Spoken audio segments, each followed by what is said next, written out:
سلامونه ستړي مشه وخت مو په خیر. زه نور رحمان درویش ستاسې په درانه چوپړ کې حاضر شوی یم. د تومانزو ځوانانو کرکټ جام سیالي مالي ملاتړ کوونکو له ډلې څخه د اقرار مومند ترانسپورټي شرکت مسؤل ښاغلی کفتان تومانزی موجود دی. د ده سره به خبرې ولرو. ستړي مشه وخت مو په خیر. بسم الله الرحمن الرحیم. سلامونه، نیکې هیلې او احترامات مې ومنئ. هیله ده چې روغ جوړ او خوشحاله به اوسئ. مننه کوو چې وخت مو موږ ته راکړ. که په لومړیو کې راته ووایئ چې ولې مو وغوښتل چې د تومانزو ځوانانو کرکټ جام په سیالۍ کې مالي ملاتړ وکړئ؟ ډېر ښه.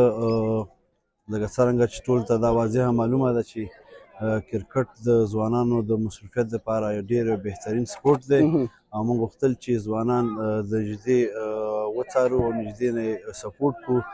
زه په خپله یو تن د خپل د صوفیانو د کرکټ ټیم مسؤل هم یم او سپانسر هم یم او غواړم چې د خپل د اقرار مومند شرکت د لارې د خپل ټیم سپانسري هم وکړم. مننه کوو. دلته په عموما کې خو ډېر زیات سپانسران دي. تاسو په کومه برخه کې سپانسري کوئ؟ سپانسري خو زموږ د غوره 50 وهونکي لوبغاړي دپاره ده او انشاءالله که هره برخه نوره وي موږ تیار یو، ځکه چې ځوانانو دپاره موږ غواړو چې هر قسم مالي ملاتړ یې وکړو. مننه کوو. که په وروستیو کې راته ووایئ څه پیغام لري ځوانانو ته او نورو تجارانو لپاره؟